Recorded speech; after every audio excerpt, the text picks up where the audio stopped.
नमस्कार मित्रांनो. आईसी कळवळ्याची जाती करी लाभावीन प्रीती या मातेच्या कळवळ्यातून संत तुकारामांनी आपलं अभंग लेखन केलेलं आहे. संत तुकाराम सामाजिक कळवळ्यातून समाजाच्या उद्धाराच्या भूमिकेतून त्यांनी आपलं अभंग लेखन केलेलं आहे. म्हणून ते म्हणतात, पहा बुडती हे जन न देखवे डोळा, येतो कळवळा म्हणून या भूमिकेतून म्हणजे समाजाप्रती असणाऱ्या व्यापक कळवळ्यातून संत तुकारामांचे अभंग आकाराला आलेले आहेत. म्हणून संत तुकारामांच्या अभंगामध्ये समाजाबद्दलचं सखोल असं चिंतन आढळते. संत तुकाराम समाजाबद्दलचं सखोल चिंतन करून काही सामाजिक सत्याची मांडणी करतात. संत तुकारामांच्या अभंगामध्ये जे सामाजिक सत्य साकारलेलं आहे ते चिरंतन स्वरूपाचं आहे. काळ किती जरी बदलला तर संत तुकारामांचे अभंग हे कधीही शिळे वाटत नाहीत किंवा कधीही जुने वाटत नाहीत किंवा कधीही संत तुकारामांचे अभंग कालबाह्य वाटत नाहीत. ह्याचं कारण असं मित्रांनो, संत तुकारामांच्या अभंगामध्ये समाजाबद्दलचे जे चिंतन साकारलेलं आहे किंवा ज्या सामाजिक सत्याचं दर्शन घडते ते सत्य हे चिरंतन स्वरूपाचं आहे, शाश्वत स्वरूपाचं आहे. म्हणून बैलगाडीच्या काळामध्ये संत तुकारामांनी मांडलेलं सामाजिक सत्य आजही तितकंच ताजं वाटते. तर या ठिकाणी पहा, संत तुकाराम आपल्या या अभंगामध्ये समाजाबद्दलचं आपलं चिंतन नोंदवत असताना, निरीक्षण नोंदवत असताना ते एकंदर सामाजिक सत्याची मांडणी करतात. आता पहा, समाजाची प्रवृत्ती कशी असते. म्हणजे समाजामध्ये म्हणजे विजयाचे भागीदार सगळे लोक असतात, पण पराजय मात्र अनावरस असते असं म्हणतात. म्हणजे विजयाचे बाप अनेक असतात पण पराजय मात्र अनावरस असते. म्हणजे या ठिकाणी पहा, म्हणजे एखादी गोष्ट जर चांगली होत असेल तर त्याचं श्रेय घेण्यासाठी सगळे लोक जवळ येतात किंवा जग हे सुखाचं सोबती असते, हा विचार संत तुकारामांच्या अभंगातून साकारलेला आहे. संत तुकाराम आपल्या अभंगामध्ये असं म्हणतात, पहा बरे झाली याचे अवघे सांगाती, वाईटाचे अंती कोणी नाही. तुका म्हणे जण दुतोंडी सावज, सापडे सहज तिकडे धरी. म्हणजे पहा, या ठिकाणी चांगलं झालं तर सगळे सोबत असतात, चांगल्याचे भागीदार सगळे असतात, पण जेव्हा वाईट घडते तेव्हा मात्र कोणीही जवळ येत नाही किंवा कोणीही त्याची जबाबदारी स्वीकारत नाही. ही जगाची रीत आहे असं संत तुकाराम या ठिकाणी सांगतात. किंवा ते पुढे म्हणतात, पहा तुका म्हणे जण दुतोंडी सावज. म्हणजे समाज म्हणजे कसा असतो पहा, समाज म्हणजे दुतोंडी असतो. चांगलं झालं तर एक समाज एक बोलत असतो, वाईट झालं तर समाज बोलत असतो. म्हणजे चांगल्यालाही बोलतो, वाईटालाही बोलतो. म्हणजे समाज दोन्ही गोष्टीचं समर्थन करतो. म्हणून संत तुकाराम म्हणतात, पहा तुका म्हणे जण, बोलणारे तेच असतात, परिस्थिती बदलली की त्यांचं बोलणं हे बदलत असते. म्हणून ते म्हणतात, पहा दुतोंडी सावज म्हणजे दोन तोंडाच्या प्राण्यासारखा समाज असतो. सापडे सहज तिकडे धरी म्हणजे जे सोयीचं असते ते म्हणजे त्या गोष्टी समाजातले लोक बोलत असतात. म्हणजे समाजातले लोक आपल्या सोयीनुसार वागत असतात आणि समाज हा सुखाचा सोबती असतो. अशा प्रकारचं समाजाबद्दलचं निरीक्षण संत तुकारामांच्या अभंगातून साकारलेलं आहे. दुसऱ्या एका अभंगामध्ये संत तुकाराम म्हणतात, पहा जन हे सुखाचे, दिल्या घेतल्याचे, अंत हे कळीचे कोणी नाही. हा समाज कसा आहे पहा, हा सगळा समाज स्वार्थाने बांधलेला आहे. म्हणजे या ठिकाणी पहा, अत्यंत समाजातलं एक विदारक वास्तव म्हणजे कटू सत्य संत तुकाराम आपल्या अभंगामध्ये मांडतात. कारण संत तुकारामांची प्रवृत्तीच आहे पहा, संत तुकाराम बरं बोलण्यापेक्षा खरं बोलण्यावर भर देतात. म्हणून त्यांच्या अभंगामध्ये पहा म्हणजे दाहक असं वास्तव किंवा समाजातलं वास्तव जे आहे त्याच्यावर त्यांनी प्रकाश टाकतात. ते म्हणतात, पहा जन हे सुखाचे, हा समाज म्हणजे सुखाचा आहे आणि दिल्या घेतल्याचे, जोपर्यंत आपल्याकडं काही आहे तोपर्यंतच समाजामध्ये आपल्याला सन्मान मिळतो, तोपर्यंतच समाजामध्ये आपली वाहवा होते. अंत हे कळीचे कोणी नाही. या समाजात म्हणजे जेव्हा आपला शेवट जवळ येतो तेव्हा मात्र या समाजातले कोणीही लोक आपल्यासोबत नसतात. म्हणजे अशा प्रकारचं एक सामाजिक सत्य संत तुकारामांनी आपल्या अभंगातून मांडलेलं आहे. किंवा समाजामध्ये जे श्रीमंत आहे, ज्यांच्याकडे पैसा आहे त्यांना सन्मान असतो. म्हणजे तो तुकारामांच्या काळातही होता आणि आजही आहे. म्हणून संत तुकाराम आपल्या अभंगामध्ये म्हणतात, पहा धनवंता लागी सर्व मान्यता आहे जगी, माता पिता बंधुजन सर्व मानिती वचन. म्हणजे जोपर्यंत तुमच्याकडे संपत्ती आहे, जोपर्यंत तुमच्याकडे पैसा आहे, तोपर्यंत तुम्हाला समाज महत्त्व देत असतो.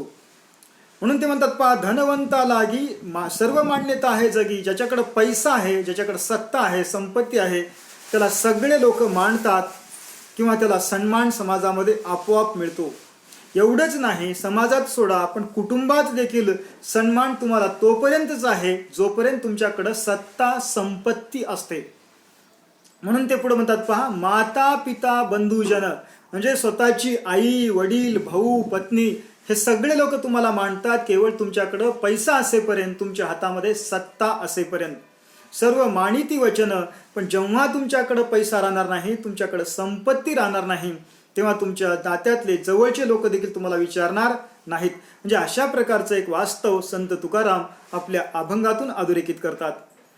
किंवा समाजामध्ये पहा, लोक दोनही प्रकारचे बोलणारे असतात. म्हणजे चांगलं झालं तरी बोलतात आणि वाईट झालं तरी बोलत असतात. त्याबद्दल संत तुकाराम आपल्या एका अभंगामध्ये म्हणतात पहा, संसार करिता म्हणती हा दोषी, टाकीता आळशी पोट पोसा. म्हणजे समाजामध्ये वृत्ती कशा असतात पहा, समाजामध्ये लोक कसे असतात. एखादा माणूस फार चांगलं आपापलं संसार करू लागला, तो आपला संसार नेटानं करू लागला, तर त्याला म्हणतात तो स्वार्थी आहे, आपलपोटे आहे किंवा स्वतःच्या पोटापुरता विचार करणार आहे. म्हणजे अशा प्रकारची टीका जो संसार चांगला करतो त्याच्यावर करतात.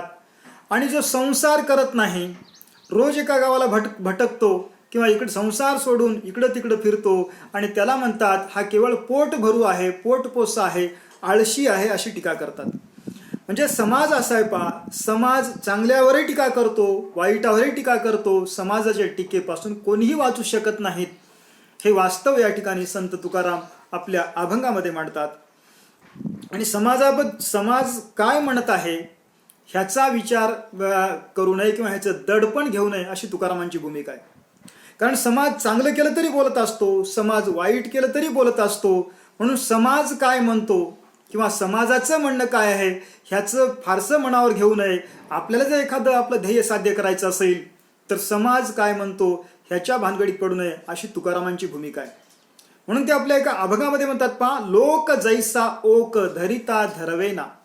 लोकांचं बोलणं म्हणजे कसं असते पहा, लोकांचं बोलणं हे ओकारीसारखं असते. म्हणजे पोटातही राहत नाही आणि ते बाहेरही पडत नाही. म्हणजे अशी एक विचित्र म्हणजे अवस्था ही समाजाची असते. म्हणजे समाजाचं बोलणं म्हणजे हे ओकारीसारखं असते, असं या ठिकाणी संत तुकाराम आपल्या अभंगामध्ये मांडतात. तर मित्रांनो, अशा प्रकारे संत तुकारामांच्या अभंगातून चिरंतन सामाजिक सत्याचं दर्शन घडते.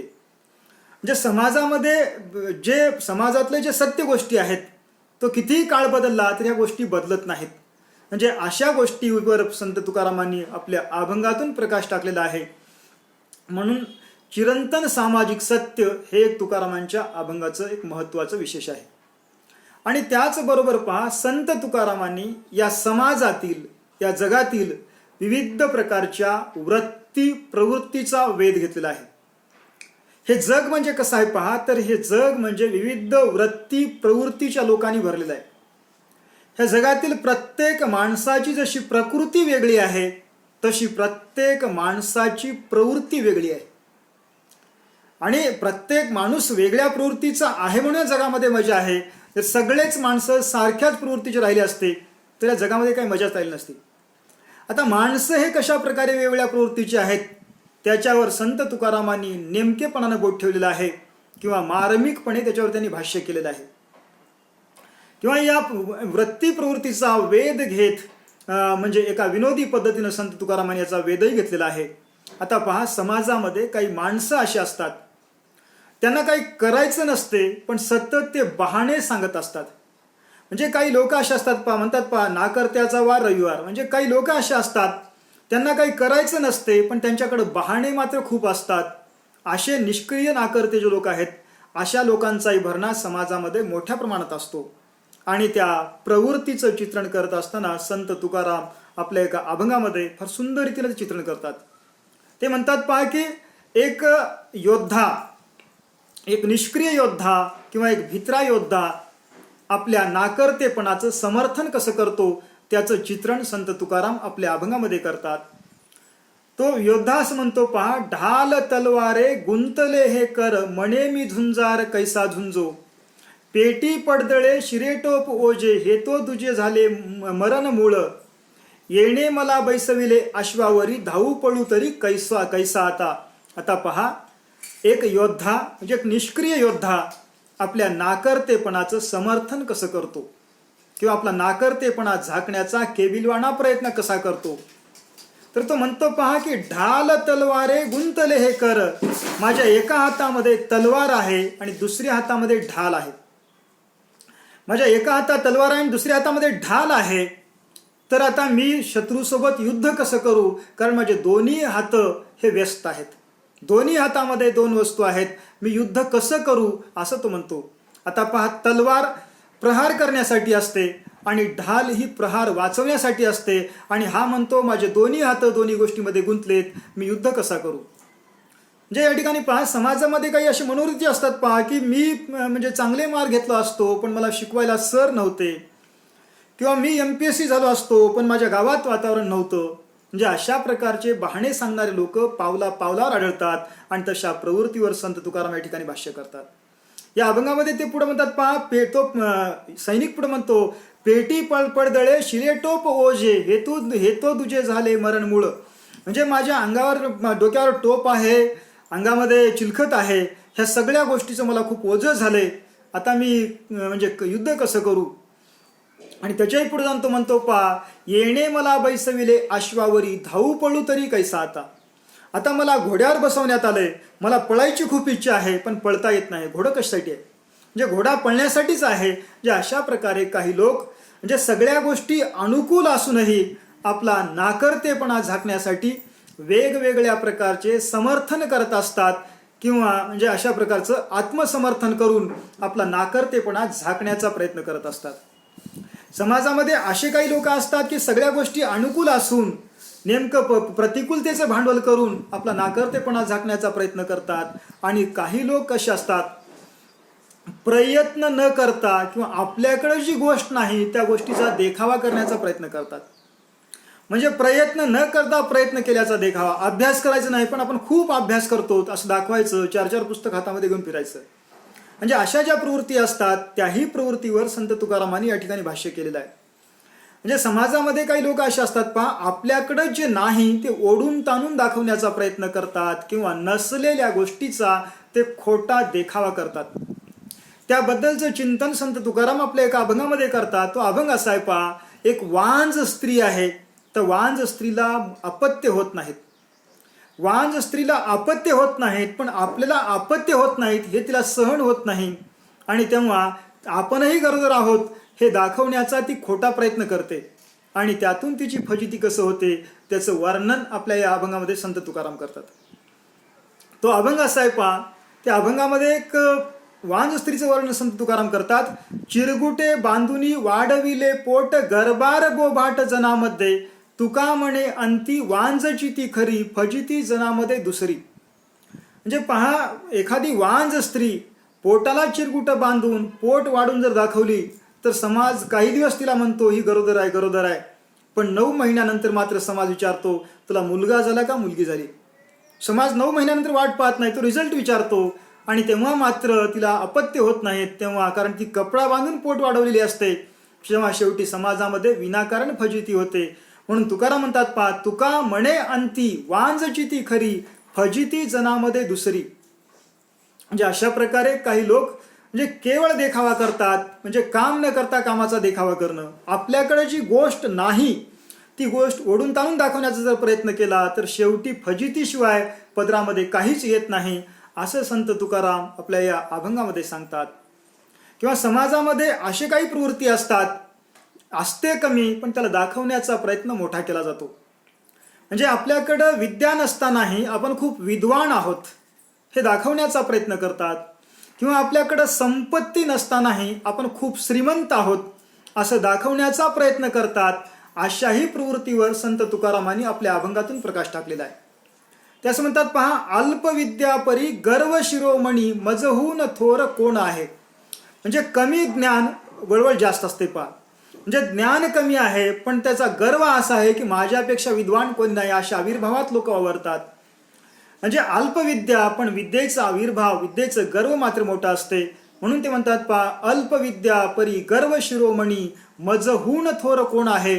म्हणजे खोट्या अभिमानामध्ये समाजातले अनेक लोक वावरत असतात आणि त्याही प्रवृत्तीचा वेध संत तुकारामांनी या ठिकाणी घेतलेला आहे.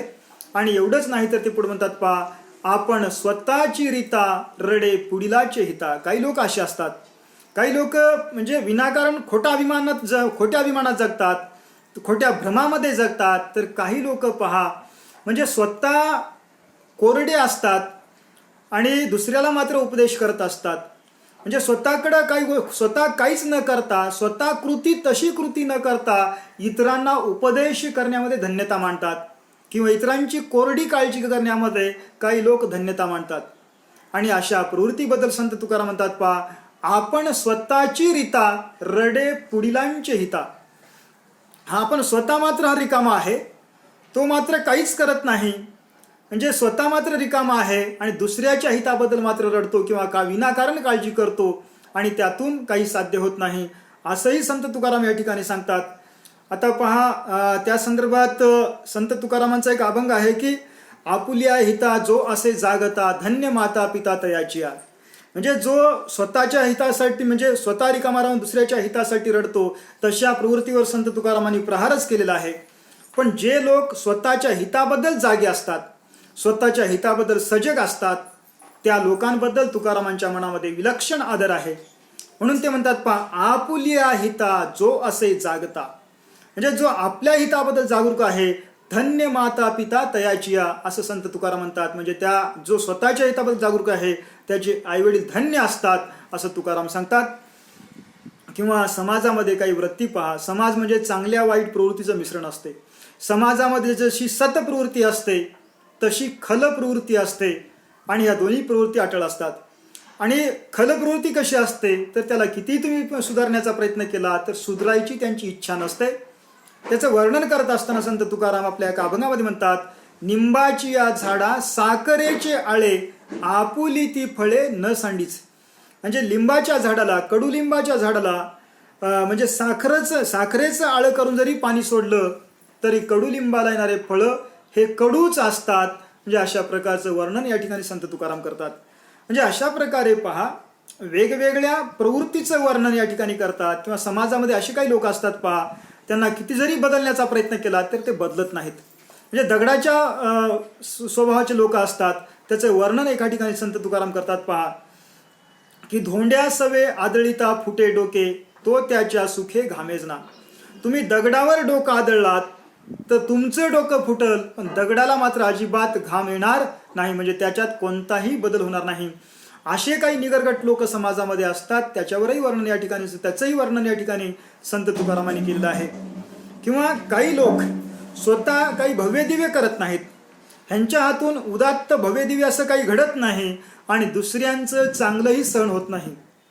म्हणजे स्वतःच्या हातून भव्यदिव्य काही करत नाहीत, दुसऱ्यांचंही काही चांगलं त्यांना सहन होत नाही, अशाही प्रवृत्तीचे लोक समाजामध्ये असतात. अशा प्रवृत्तीबद्दल संत तुकाराम आपल्या अभंगामध्ये म्हणतात, भुंकोनिया सुने लागे हस्ती पाटी, होनिया हिमपुटी दुःख पावे. हत्ती जेव्हा रस्त्यानं जातो, हत्ती हा मोठा असतो, दिसायला भव्यदिव्य असतो आणि त्याला पाहून कुत्रा विनाकारण भुंकतो आणि कुत्रा भुंकला तरी त्याच्या पदरामध्ये काहीच पडत नाही, शेवटी वैफल्याशिवाय काही येत नाही. म्हणून समाजामध्ये ज्यांचा उत्कर्ष चालू आहे त्यांच्याकडे पाहून जळून काही फायदा होत नाही किंवा त्यांचा तिरस्कार करून, त्यांचा धिक्कार करून आपला उत्कर्ष होत नाही किंवा आपलं काही उन्नती होत नाही, असंही संत तुकाराम या ठिकाणी सांगतात. आणि त्याचबरोबर पहा, जशी दृष्टी तशी सृष्टी असते. आपण ज्या दृष्टिकोनातून जगाकडे पाहतो तसं जग आपल्याला दिसत असते, असं संत तुकाराम सांगतात. या संदर्भात तुकारामांचा एक अभंग आहे पहा, आंधळ्याशी जन अवघेची आंधळे, आपणाशी डोळे नाही दृष्टी. आंधळे जे लोक असतात त्यांना वाटते संपूर्ण जगच आंधळ आहे, कारण आंधळ्याला एकच रंग माहीत असतो, तो काळा. म्हणजे आंधळ्याला असं वाटते संपूर्ण जगच आंधळ आहे. म्हणजे माणूस जगाकडे ज्या दृष्टिकोनातून पाहतो तसं त्याला जग दिसत असते, असं तुकाराम या ठिकाणी सांगतात. आणि त्याचबरोबर पहा, समाजामध्ये तुम्ही कोणाचा तिरस्कार करून काही फायदा होत नाही. त्याचप्रमाणे पहा, कोणावर रुसून तुमचं हित होत नाही. तुम्ही विनाकारण जर रुसवा फुगा करू लागलात, कोणावर रुसू लागलात, नाराज होऊ लागलात, त्याच्यातून तुमचं काहीही फायदा होत नाही. रुसण्यापेक्षा समायोजन साधलं पाहिजे. माणूस रुसत गेला तर एकलकोंडा पडत जातो. त्याच्यापेक्षा आहे त्या परिस्थितीशी जुळून घेणं गरजेचं आहे. हेही या ठिकाणी संत तुकाराम सांगतात. पहा, ते आपल्या अभंगामध्ये म्हणतात, तेलिनीशी रुसला वेडा, रागे कोरडे खातो बिडा. असा जो अभंग आहे त्या अभंगामध्ये सांगतात, एखादा माणूस तेलिनीवर रुसला आणि तेलिनीवर रुसून जर कोरडी भाकर खाऊ लागला तर त्याच्यामध्ये नुकसान तेलिनीचं होत नाही तर त्याचंच होत असते, असं या ठिकाणी संत तुकाराम सांगतात. आणि समाजामध्ये दांभिकता कशी असते, जे काही लोक म्हणजे आपल्या कीर्तन प्रवचनातून त्यागाचा विचार सांगत असतात, पण मनामध्ये मात्र मोह असतो. आणि असे लोक त्यागावर जेव्हा धडे देऊ लागतात, त्यागावर कीर्तन प्रवचन करू लागतात, तेव्हा त्या ऐकणाऱ्या श्रोत्याच्या मनातही त्याच्या लोभाबद्दल भीती वाटते. त्याबद्दल संत तुकारामांचे एक अभंग आहे. पहा, आशाबद्ध वक्ता भय श्रोतियांचे चित्ता. म्हणजे ज्या वक्त्याच्या मनामध्ये आशा आहे त्याच्याबद्दल श्रोत्यांच्या मनामध्ये मात्र भीती असते की हा कीर्तन संपल्यानंतर, प्रवचन संपल्यानंतर आपला मागल्या आशा सोडणार नाही. तर अशा प्रकारे संत तुकारामांच्या अभंगातून समाजातील विविध प्रकारच्या वृत्ती प्रवृत्तीवर त्यांनी भाष्य केलेलं आहे, किंवा समाजातील विविध प्रकारच्या वृत्ती प्रवृत्तीचा शोध घेतलेला आहे. संत तुकारामांनी समाजातील ज्या वृत्ती प्रवृत्तीचा शोध घेतला त्या वृत्ती प्रवृत्ती शाश्वत स्वरूपाच्या आहेत. तुकारामांच्या काळातही होत्या, त्यांच्या पूर्वी होत्या, त्या आजही आहेत. अशा शाश्वत स्वरूपाच्या वृत्ती प्रवृत्तीचा शोध. त्याचबरोबर पहा, संत तुकारामांच्या अभंगातून प्रापंचिक उपदेश या ठिकाणी आपल्याला पाहायला मिळतो. आणि हा जो उपदेश आहे, हा उपदेश संत तुकारामांच्या अभंगामध्ये प्रापंचिक स्वरूपाचा आहे. आता तो उपदेश कसा आहे पहा, संत तुकारामांनी हे लौकिक जीवन कशा प्रकारे सुंदर केलं पाहिजे त्याबद्दलचा उपदेश त्यांनी आपल्या अभंगातून केलेला आहे.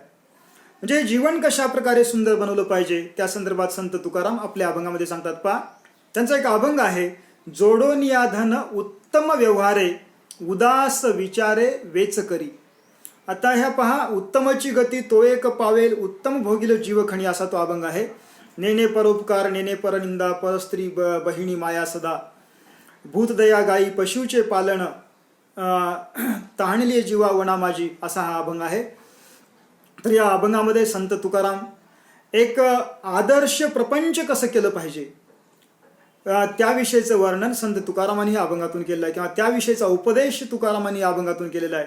त्या म्हणतात, पहा, जोडोनिया धन उत्तम व्यवहारे, उदास विचारे वेचकरी.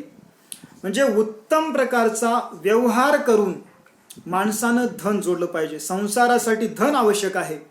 संसार करायचं तर धन पाहिजे, आणि तो धन उत्तम पद्धतीने व्यवहार करून केला पाहिजे, जोडला पाहिजे. पण तो धन जोडल्यानंतर, त्याच्यातून आपल्या गरजा भागल्यानंतर उरलेल्या धनाबद्दल आसक्ती न बाळगता ते धन खर्च केलं पाहिजे. म्हणजे अनासक्त वृत्तीने समाजाच्या हितासाठी ते धन खर्च केलं पाहिजे, असं संत तुकाराम सांगतात. म्हणून या अभंगामध्ये ती म्हणतात, पहा, जोडोनी या धन उत्तम व्यवहार आहे, उत्तम व्यवहार करून धन कमवा, पण त्या धनातून तुमच्या गरजा भागल्यानंतर उरलेल्या धनाबद्दल मनामध्ये आसक्ती न बाळगता ते धन खर्च करा, असं संत तुकाराम सांगतात. ह्या अभंगातून एक आदर्श प्रपंच कसा असावा त्याविषयीचं एक आदर्श संत तुकारामांनी या अभंगातून त्यांनी उभं केलेलं आहे. आणि पहा, संत तुकाराम हे श्रममूल्याचे पुरस्कर्ते आहेत. तुकाराम समाजासमोर श्रमाचा आदर्श ठेवतात, कष्टाचा आदर्श ठेवतात. ते म्हणतात, पहा, स्वतः केले स्वतः खाय, तुका वंदी त्याचे पाय. म्हणजे जो स्वतःच्या कष्टावर जगतो त्याच्याबद्दल संत तुकाराम आपल्या मनातला आदरभाव प्रकट करतात. आणि त्याचबरोबर पहा, समाजामध्ये जीवन जगत असताना किंवा आपला हा संसार करत असताना म्हणजे कोणत्याही गोष्टीचा अतिरेक होऊ देऊ नये. समाजामध्ये म्हणजे संसारामध्ये एक प्रकारचं संतुलन असलं पाहिजे, माणसाच्या जीवनामध्ये संतुलन असलं पाहिजे, ही भूमिका तुकारामांची आहे. म्हणजे कोणत्याही गोष्टीचा अतिरेक न करता एक संतुलित जीवन माणसाने जगलं पाहिजे, असं संत तुकाराम सांगतात. म्हणून ते आपल्या अभंगामध्ये म्हणतात, पहा, परिमळ म्हणून चोळू नये फुल, खाऊ नये मूल आवडते म्हणून.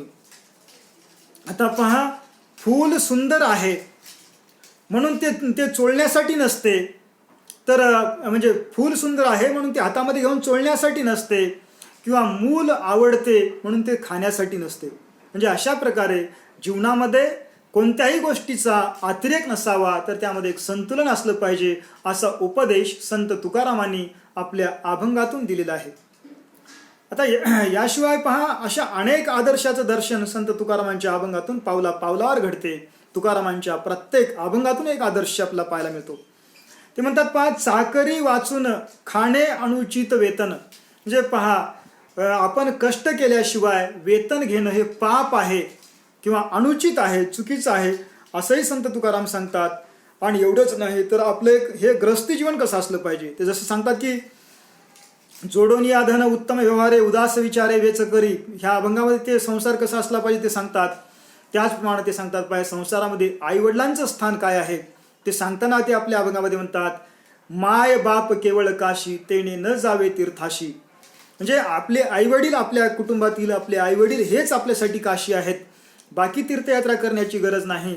आणि ह्या अभंगामध्ये पुढे त्यांनी पुंडलिकाचा आदर्श आपल्यासमोर ठेवतात. म्हणजे अशा प्रकारे विविध प्रकारच्या आदर्शाचं चित्रण या ठिकाणी संत तुकारामांनी केलेलं आहे, किंवा तसा उपदेश त्यांनी आपल्या अभंगातून केलेला आहे. आणि त्याचबरोबर पहा, म्हणजे समाजामध्ये जीवन जगत असताना किंवा हे जीवन जगत असताना संसार करत असताना धन हे महत्त्वाचं आहे, पण धन किती कमावलं पाहिजे, धनाच्या मागं किती लागलं पाहिजे याचीही सीमारेषा ठेवली पाहिजे, सीमारेषा आखली पाहिजे, असं संत तुकारामांचं म्हणणं आहे. किती जरी धन कमावला तर धन तुमच्यासोबत वर येणार नाही. म्हणून संत तुकाराम आपल्या अभंगामध्ये सांगतात, धन मिळवून कोटी सवे नये लंगोटी. तुम्ही कोट्यावधी रुपये जरी कमावलात तर सोबत तुमच्या लंगोटही येणार नाही, असं संत तुकाराम या ठिकाणी आवर्जून सांगतात.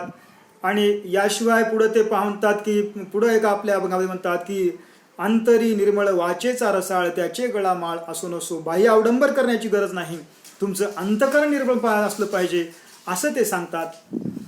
किंवा परस्त्रीबद्दल आपला दृष्टिकोन काय असला पाहिजे त्याबद्दल संत तुकाराम आपल्या अभंगामध्ये सांगतात, पराविया नारी माऊली समान मानिलिया धन काय वेचे. म्हणजे परस्त्रीला जर म्हणजे माऊली समान मानलं तर त्यात तुमचं नुकसान काय आहे, त्याला काही वेगळा खर्च येतो का, असं तुकाराम प्रश्न उपस्थित करतात. किंवा पराविया नारी रुक्मिणी समान असाही संदेश ते आपल्या अभंगातून देतात. आणि त्याचबरोबर पहा, अशा प्रकारे संत तुकारामांनी आपल्या अभंगातून सामाजिक आदर्शाची प्रतिष्ठापना करतात किंवा आदर्शाचं दर्शन घडवतात.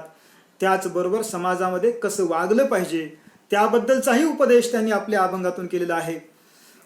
समाजामध्ये जशा सतप्रवृत्ती आहेत तशा दुष्ट प्रवृत्ती आहेत. दुष्ट प्रवृत्तीपासून माणसानं सावध असलं पाहिजे, दुष्ट प्रवृत्तीपासून माणसानं अलिप्त राहिलं पाहिजे, लांब राहिलं पाहिजे, आणि दुष्ट प्रवृत्तीचा वेळीच बंदोबस्तही केला पाहिजे, ही तुकारामांची भूमिका आहे. म्हणून ते म्हणतात पहा की एका अभंगामध्ये सांगतात, पाया झाला नारू ते बांधावा ते न बांधावा कापुरू ते बिबव्याचे काम आदमासी आदम. पायाला जर नारू नावाचा आधार झाला तर तिथं कापूर लावून उपयोग नाही, न बांधावा कापुरू ते बिब्याचे काम, तिथं बिब्याचंच काम आहे, आदमाशी आदम. आणि पुढं म्हणते सांगतात पहा, देवाऱ्यावरी विंचू आला देव पूजा नावडे त्याला ते पैजराचे काम आदमासी आदम. रुसला गुलाम त्याला धनी करीतो सलाम ते बटकीचे काम आदमासी आदम. म्हणजे समाजामध्ये दुष्ट प्रवृत्तीचा बंदोबस्त तेव्हाच केला पाहिजे, दुष्ट प्रवृत्तीचा बंदोबस्त केला पाहिजे, दुष्टांपासून दूर राहिलं पाहिजे, हा विचार संत तुकाराम आपल्या अभंगातून देतात. आणि त्याचबरोबर पहा, त्याही पुढे ते म्हणतात की दयातीचे नाव भूताचे पालन आणिक निर्दाळन कंटकाचे. दया म्हणजे काय, म्हणजे निष्पाप जीवांचं पालन करणं, पोषण करणं म्हणजे दया, आणि समाजामध्ये खलप्रवृत्ती आहे त्याचा बंदोबस्त करणं म्हणजे दया. अशा प्रकारचा दयेची एक वेगळी व्याख्या संत तुकारामांनी केलेली आहे. आणि ह्या जगामध्ये सगळ्या जरी अनेक गोष्टी असल्या तर सगळ्या गोष्टीचं मूल्य सारखं नसते. सगळ्या माणसांचं मूल्य म्हणजे सगळे माणसं सारख्याच ह्याचे नसतात. म्हणून माणूस पाहून काही गोष्टी त्याचं महत्त्व जाणलं पाहिजे, अशी संत तुकारामांची एक व्यावहारिक भूमिका आहे. म्हणून ते म्हणतात पहा, दयाची अंगी निघेता कलोणी दोन्ही एका म्हणजे एका किमतीमध्ये मागू नये असते म्हणतात, दोन्ही एका मोले मागू नये.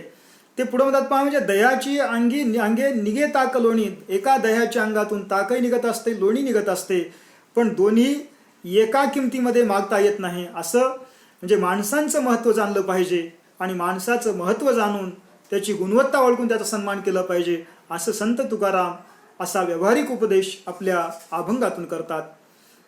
किंवा त्याच्याही पुढे जाऊन ते म्हणतात पहा, समाजामध्ये कसं वागलं पाहिजे, समाजामध्ये उपदेश कसा केला पाहिजे ह्या संदर्भात म्हणतात, अधिकार तैसा करावा उपदेश, साहे ओजे त्या सतेची द्यावे. जे पहा, ज्याची जशी कुवत आहे तसा त्याला उपदेश केला पाहिजे.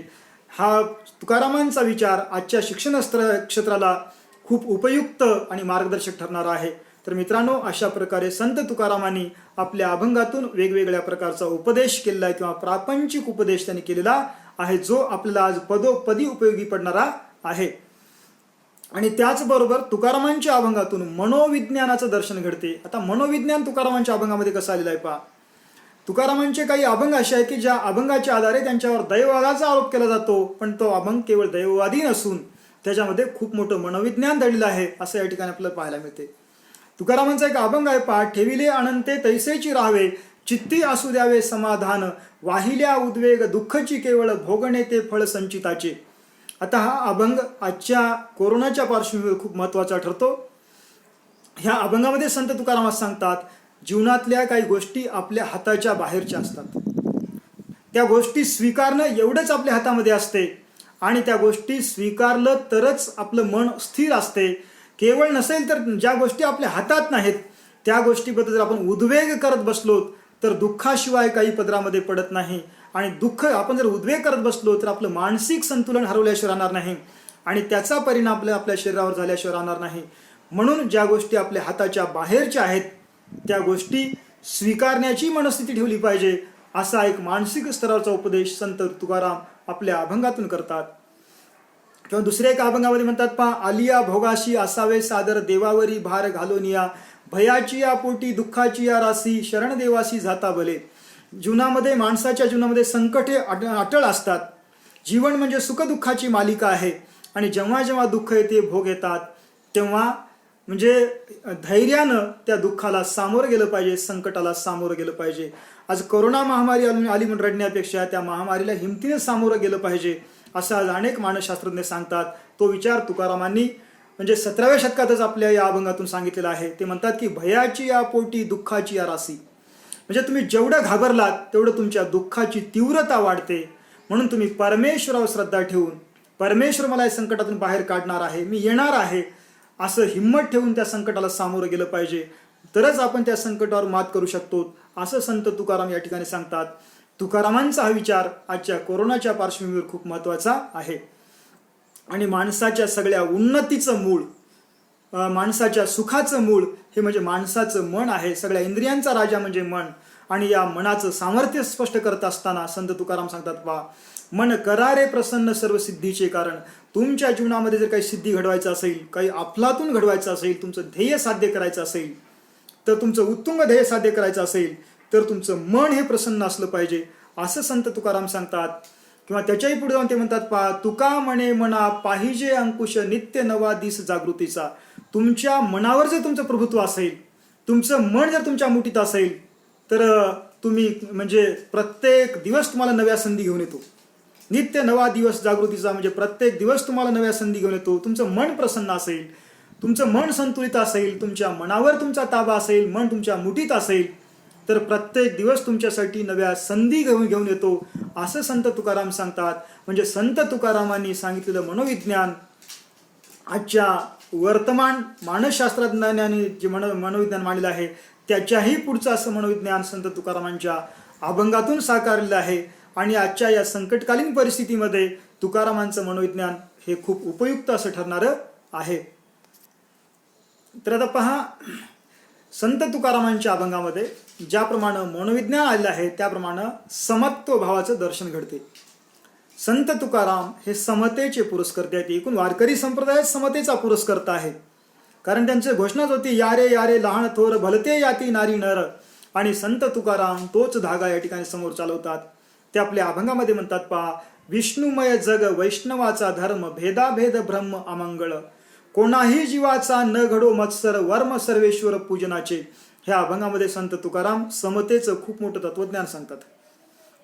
ते म्हणतात की संपूर्ण जग विष्णुमय आहे असं समजणं म्हणजे वैष्णवाचा धर्म आहे.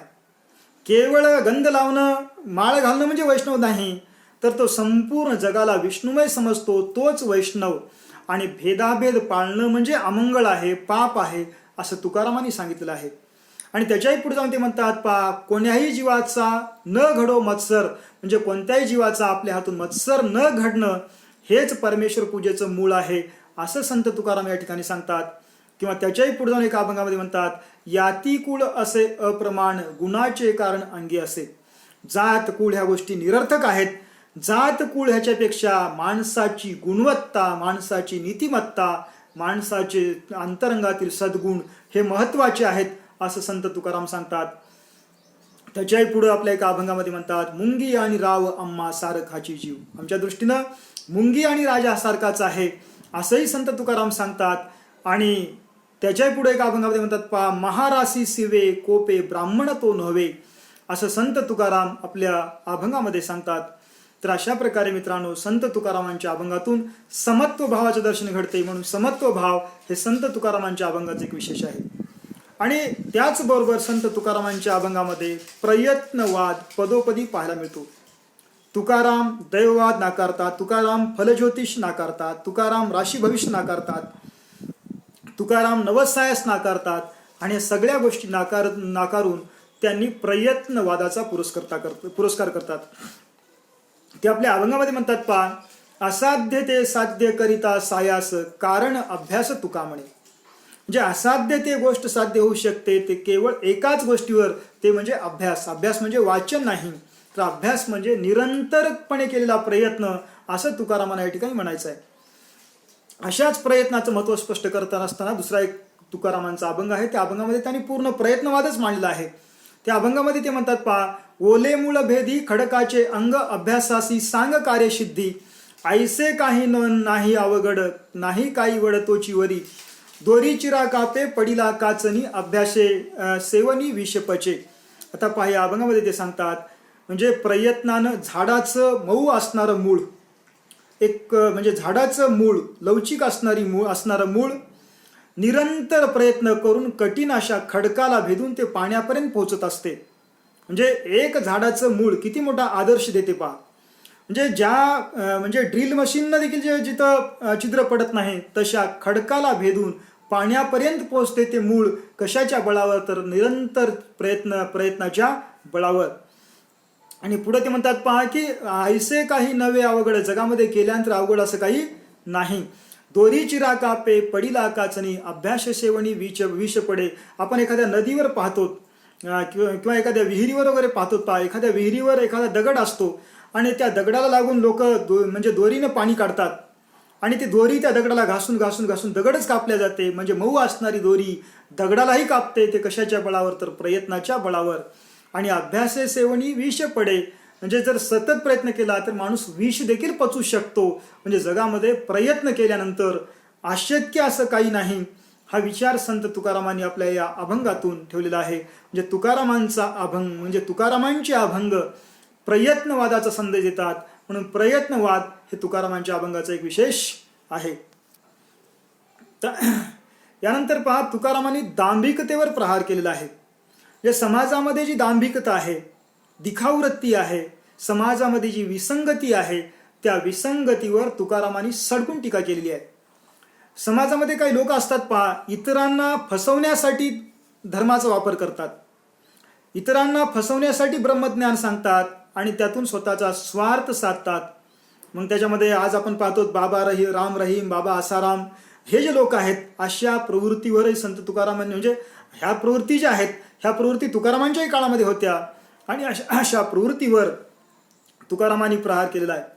ते प्रहार करताना असं म्हणतात मुखे सांगे ब्रह्मज्ञान जन लोकाची कापतो मान तुका म्हणे तोची वेडा त्याची हाणून थोबाड फोडा. म्हणजे मुखानं ब्रह्मज्ञान सांगून लोकांचं जो शोषण करतो तो माणूस शहाणा नसून वेडा आहे आणि त्याचं थोबाडच फोडलं पाहिजे असं संत तुकाराम सांगतात.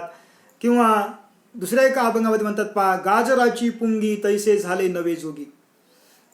म्हणजे आता जोगी कसे झालेले आहेत तर गाजराच्या पुंगीसारखे तकलादू झालेले आहेत असंही संत तुकाराम सांगतात. किंवा समाज किंवा दाऊनी वैराग्याच्या कळा भोगी विषयाचा सोळा तुका म्हणे ऐसे संत जित्ते दडवावे मातीत असंही ते सांगतात. म्हणजे अशा अनेक अभंगातून समाजातील दांभिकतेवर तुकारामांनी प्रहार केलेला आहे. आणि वाईटांची संगत घडू नये, त्यांचं दर्शन घडू नये अशी प्रार्थनाच ते परमेश्वराकडे करतात. आणि चांगल्या माणसाचं दर्शन व्हावं अशी मागणी ते परमेश्वराकडे करतात. म्हणतात पाहते भल्याचे दर्शन ते शुभची वशन असंही ते सांगतात. म्हणजे अशा प्रकारे संत तुकारामांनी आपल्या अभंगातून दांभिकतेवर किंवा समाजातील विसंगतीवर परखड प्रहार केलेला आहे आणि अत्यंत धारदार अशी भाषा वापरलेली आहे. म्हणजे समाजातील विसंगतीवर प्रहार करताना तुकाराम परखड भाषा वापरतात आणि परमेश्वरासंबंधी चा आपला भाव व्यक्त करत असताना कोमल भाषा ते वापरतात. त्याचबरोबर तुकारामांनी म्हणजे तुकारामांच्या अभंगामध्ये आत्मसाक्षात्काराचं दर्शन घडते. जे संतांच्या जीवनातला सगळ्यात आनंदाचा परमोच्च क्षण जर कोणता असेल तर त्याच्या आत्म्याला परमात्म्याचा झालेला साक्षात्कार. आणि म्हणजे परमोच्च आत्मोन्नतीची अवस्था, आत्मिक उन्नतीची परमोच्च अवस्था म्हणजे आत्मसाक्षात्कार. आणि या आत्मसाक्षात्काराचं अत्यंत तरल शब्दामध्ये वर्णन संत तुकारामांनी केलेलं आहे. आता पहा, जेव्हा स्वतःमधले वासना विकार संपले तेव्हाची आपली अनुभूती मांडताना संत तुकाराम आपल्या एका अभंगामध्ये म्हणतात पहा, आपुले मरण पाहिले म्या डोळा तो झाला सोहळा अनुपम. म्हणजे माझ्यातला स्वार्थ, माझ्यातले विकार जेव्हा संपले, म्हणजे जेव्हा माझ्यासाठी मी मरत होतो, म्हणजे माझे विकार संपले, माझ्यातले विकार संपले, माझ्या वासना संपल्या, माझा स्वार्थ संपला, म्हणजे मी माझ्यासाठी मेलो, म्हणजे आपलं मरण मी पाहिलो. आपुले मरण म्हणजे माझ्यातील विकार, माझ्यातील वासना, माझ्यातला स्वार्थ, माझ्यातला मीपणा, माझ्यातला अहंकार, माझ्या आतला अहंकार जेव्हा मेला, माझ्यातला अहंकार जेव्हा मरताना मी पाहिला, मी डोळ्यानं पाहिला, तेव्हा तो सोहळा माझ्यासाठी अनुपम झाला. आपुले मरण म्हणजे माझ्यातला अहंकार, माझ्यातला मीपणा, माझ्यातला स्वार्थ, माझ्यातल्या वासना, ह्या गोष्टी जेव्हा मी मरताना पाहिलो, तेव्हा मी माझ्यासाठी मरताना पाहिलो, तेव्हा तो सोहळा मला अत्यंत अनुपम असा माझ्यासाठी ठरला असं संत तुकाराम सांगतात. आणि नेमकं म्हणजे जेव्हा स्वतःमधल्या वासना संपल्या, विकार संपला, मीपणा संपला, तेव्हा स्वतःमधला देव आपल्याला दिसला असं संत तुकाराम सांगतात. आणि त्याचं वर्णन ते करतात पहा, अंतरीची ज्योती प्रकाशली दीप्ती मुळीची जे होती आच्छादिली.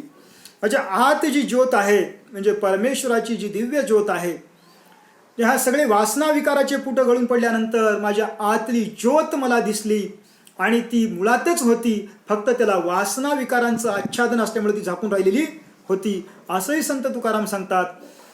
आणि जेव्हा त्यांना त्यांच्या आतली ज्योत प्रज्वलित झालेली दिसली किंवा आतली ज्योत त्यांना दिसली किंवा आतला देव त्यांना दिसला, तेव्हा ती अनुभूती व्यक्त करताना संत तुकाराम म्हणतात पहा, अणुरेणुया तोकडा तुका आकाशा एवढा. म्हणजे आता तुकाराम अणुरेणूपेक्षाही लहान आहे आणि आकाशापेक्षाही मोठा आहे असा भाव ते व्यक्त करतात.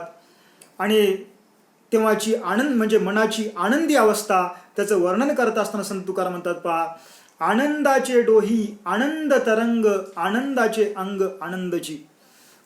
म्हणजे जेव्हा आत्म्याला परमात्मा मिळाला किंवा स्वतःमध्ये देवाची जाणीव झाली किंवा स्वतःतली ज्योत दिसली, तेव्हा म्हणजे आत्मसाक्षात्कार झाला, तेव्हा सगळीकडं आनंदाची अनुभूती आपल्याला आली आणि आनंदाचे अंग आनंदाची अशी अनुभूती आपल्याला आली आणि ती अनुभूती शब्दातीत आहे असं संत तुकाराम आपल्या अभंगामध्ये सांगतात. म्हणजे आत्मसाक्षात्काराचं दर्शन संत तुकारामांच्या अभंगातून घडते. म्हणजे परमोच्च आत्मोन्नतीचे जे क्षण आहेत त्याचं अत्यंत तरळ शब्दामध्ये वर्णन संत तुकारामांनी आपल्या अभंगातून केलेलं आहे. आता त्यानंतर पहा, संत तुकारामांच्या अभंगाला एक सुभाषिताचं सौंदर्य आहे. सुभाषित म्हणजे काय? मोजक्या शब्दामध्ये जीवनातील शाश्वत सत्याचं दर्शन जिथं घडते त्याला सुभाषित म्हणतात. ज्या काव्यामध्ये मोजक्या शब्दात जीवनातील शाश्वत सत्याचं दर्शन घडते त्याला सुभाषित म्हणतात किंवा त्या रचनेला सुभाषिताचं मोल प्राप्त होते. आणि या दृष्टीने जर पाहिलं तर संत तुकारामांचे सगळे जे अभंग आहेत हे ह्या अभंगाला सुभाषिताचं सौंदर्य प्राप्त झाल्याचं आपल्याला पाहायला मिळते. संत तुकारामांचे अनेक चरण आज मराठी माणूस सुभाषिताप्रमाणे आपल्या बोलण्यामध्ये वापरतो. म्हणजे मराठी लोकांमध्ये तुकारामांच्या अभंगांना सुभाषिताचं स्थान प्राप्त झालेलं आहे असं म्हणायला हरकत नाही. आता पहा, तुकारामांचे असे अनेक अभंगाचे चरण आहेत जे रोज लोकांच्या बोलण्यामध्ये सुभाषिताप्रमाणे येतात. त्यामध्ये मग मुलाम्याचे नाणे तुका म्हणे नवे सोने, गाढव शृंगारिल्या कोडे काही केल्या नवे गोडे, आंधळ्याशी जन अवघेची आंधळे, किंवा नसावे ओशाळ मग माणिती सकळ, किंवा कोडियाचे गोरेपण तैसे अहंकारी मन. म्हणजे अशा प्रकारे म्हणजे अशा अनेक तुकारामांच्या अभंगाचे चरण आज सुभाषिताप्रमाणे समाजामध्ये वापरले जातात. म्हणून सुभाषित सौंदर्य किंवा सुभाषिताचं मूल्य संत तुकारामांच्या अभंगाला आहे असं म्हणायला हरकत नाही. तर मित्रांनो, हे झाले संत तुकारामांच्या अभंगाचे एक विशेष. तुकारामांच्या अभंगाची भाषाशैली कशी आहे, तर तुकारामांच्या अभंगाची जी भाषा आहे पहा, ती 17व्या शतकातील या महाराष्ट्रातील कुणब्यांची भाषा आहे किंवा 17व्या शतकातील या महाराष्ट्रातील लोकांची लोकभाषा आहे. संत तुकारामांची भाषा, अभंगाची भाषा फार ग्रांथिक नाही, तर त्या काळातील 17व्या शतकातील लोकांच्या लोकभाषेमध्ये संत तुकारामांनी आपल्या अभंगातून संवाद साधलेला आहे. म्हणून लोकभाषेत लोकाशी केलेला संवाद म्हणजे संत तुकारामांची अभंगवाणी आहे. तर संत तुकारामांची अभंगवाणी अभंगाची भाषा दोन प्रकारची पाहायला मिळते पहा. काही अभंगामध्ये संत तुकारामांची भाषा अत्यंत हळुवार पाहायला मिळते, कोमल पाहायला मिळते, आणि काही अभंगामध्ये संत तुकारामांची भाषा अत्यंत आक्रमक आणि परखड पाहायला मिळते. ते असं म्हणतात पहा की म्हणजे एका अभंगामध्ये म्हणतात की अभक्त ब्राह्मण जळो त्याचे तोंड कोण त्यासी रांड प्रवसली असं म्हणजे ते म्हणतात. किंवा देवाऱ्यावरी विंचू आला देवपूजा नावडे त्याला ते पैजराचे काम असंही ते म्हणतात.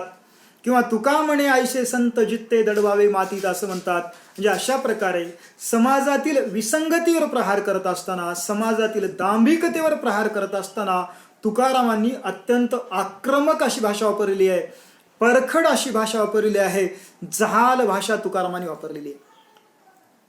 पण जेव्हा परमेश्वरासंबंधी आपला भाव प्रकट करत असताना, परमेश्वरासंबंधी आपला प्रेमभाव प्रकट करत असताना तुकारामांची भाषा ही तितकीच कोमल बनते, तितकीच हळुवार बनते, तितकीच मृदू बनते. आता ते कसं पहा, तर परमेश्वराला, आपल्या मनाला परमेश्वराची लागलेली ओढ प्रकट करत असताना संत तुकाराम म्हणतात पहा, कन्या सासुऱ्याशी जाय मागे परतोनी पाहे तैसे झाले माझ्या जीवा कधी भेटशी केशवा. आता पहा, तिकडं ती भाषा पहा, म्हणजे विसंगतीवर प्रहार करत असताना अत्यंत जहाल भाषा वापरणारे संत तुकाराम परमेश्वरासंबंधी आपला भाव प्रकट करत असताना ते म्हणतात, कन्या सासुराशी जाय मागे परतुनी पाहे तैसे झाले माझ्या जीवा कधी भेटशी केशवा. म्हणजे संत तुकारामांच्या अभंगाची भाषा दुधारी आहे, म्हणजे विसंगतीवर प्रहार करत असताना ती जहाल बनते, जळजळीत बनते, आणि परमेश्वरासंबंधी भाव प्रकट करत असताना ती अत्यंत मृदू आणि मुलायम बनते. किंवा आता पहा, श्रम मूल्याचा पुरस्कार करताना ते म्हणतात, स्वतः खेले स्वतः खाय तुका वंदी त्याचे पाय, किंवा वैष्णव चांबार धन्य त्याची माता शुद्ध उभयंता कुळे याती. म्हणजे समाजामध्ये जे चांगल्या गोष्टी आहेत त्या चांगल्या गोष्टीबद्दल तुकाराम विलक्षण त्याच्याबद्दलचा आदरभाव प्रकट करतात, आणि तेवढीच त्यांची भाषा त्या मृदू बनते. पण समाजातील विसंगतीवर प्रहार करत असताना मात्र ती जहाल भाषा वापरतात. आणि तुकारामांनी आपल्या अभंगातून लोकसंचिताचा समर्पक असा वापर केलेला आहे. आता लोकसंचित म्हणजे काय? समाजामध्ये पिढ्यानपिढ्यापासून चालत आलेले लोकसंकेत, समाजातील म्हणी, वाक्प्रचार, रूढी, प्रथा, परंपरा, ह्या सगळ्याच गोष्टींचा वापर तुकारामांनी अत्यंत समर्पकपणे आपल्या अभंगातून केलेला आहे. याशिवाय संत तुकारामांच्या अभंगातून त्यांची व्यावसायिक भाषा प्रकटली आहे. तुकारामांचा व्यवसाय हा वाण्याचा होता. तुकारामांचा व्यवसाय व्यापार होता, पण व्यापाराशी निगडीत भाषा तुकारामांच्या अभंगातून आलेली आहे. ते म्हणतात पहा, सुखाची पेटे घातले दुकान असं आपल्या एका अभंगामध्ये म्हणतात. किंवा माप आणि गोणी तुका म्हणे रीती दोणी. म्हणजे अशा प्रकारे आपल्या व्यावसायिक प्रतिमांच्या भाषेमध्ये तुकाराम आपली आध्यात्मिक अनुभूती प्रकट करतात किंवा समाजाशी ते संवाद साधतात. किंवा तुकारामांची भाषा कशी म्हणजे सामर्थ्य संपन्न आहे पहा. म्हणजे तुकारामांच्या भाषेला अनुभूतीचा ओलावा आहे. म्हणून ते म्हणतात पहा, बोलाचीच कडी बोलाचाच भात, जेवून या तृप्त कोण झाला, असं संत तुकाराम सांगतात. म्हणजे आपल्या बोलण्याला, आपल्या कवितेला म्हणजे अनुभूतीचा आधार असल्याचं, समाज वास्तवाचा आधार असल्याचं या ठिकाणी संत तुकाराम सांगतात. आणि आपलं लेखन म्हणजे केवळ हा उसनं नाही, म्हणजे एका अभंगामध्ये ते म्हणतात पहा, मोले घातले रडाया नाही असू नाही माया. काय वर्णन आहे पहा संत तुकारामांचं. म्हणजे आतून म्हणजे आतील कळवळ्यातून आपली ही गाथा साकारलेली आहे. आपला म्हणजे अभंग लेखनाचा जो म्हणजे खटाटोप आहे तो आतून आहे. म्हणजे आतील कळवळ्यातून ह्या सगळ्या गोष्टी आकारला आलेल्या आहेत. ही तुकारामांची भूमिका आहे. म्हणून तुकारामांना लोकांचा उद्धार करण्यासाठी, लोकांमध्ये जागृती घडून आणण्यासाठी, लोकांना एक सम्यक दिशा देण्यासाठी संत तुकारामांनी लोकभाषेचा अत्यंत सामर्थ्यानं वापर केलेला आहे असं या ठिकाणी म्हणायला हरकत नाही. तर मित्रांनो, या ठिकाणी संत तुकारामांचे अभंग आणि अभंगाचे विशेष आपला हा घटक या ठिकाणी संपलेला आहे. संत तुकारामांचे अभंगाचे विशेष पाहायचं तर प्रत्येक विशेषाचं एक व्याख्यान होण्यासारखा हा विषय आहे मित्रांनो. तर या ठिकाणी आपल्याला केवळ अभ्यासक्रमाला संत तुकारामांचे अभंग आणि त्याचं विशेष असल्यामुळं आपण या ठिकाणी हा धावता आढावा या ठिकाणी घेतलो. तर मित्रांनो, या ठिकाणी संत तुकाराम हा आपला पाठ्यघटक या ठिकाणी संपलेला आहे. तर मित्रांनो, आपण या ठिकाणी थांबू. धन्यवाद.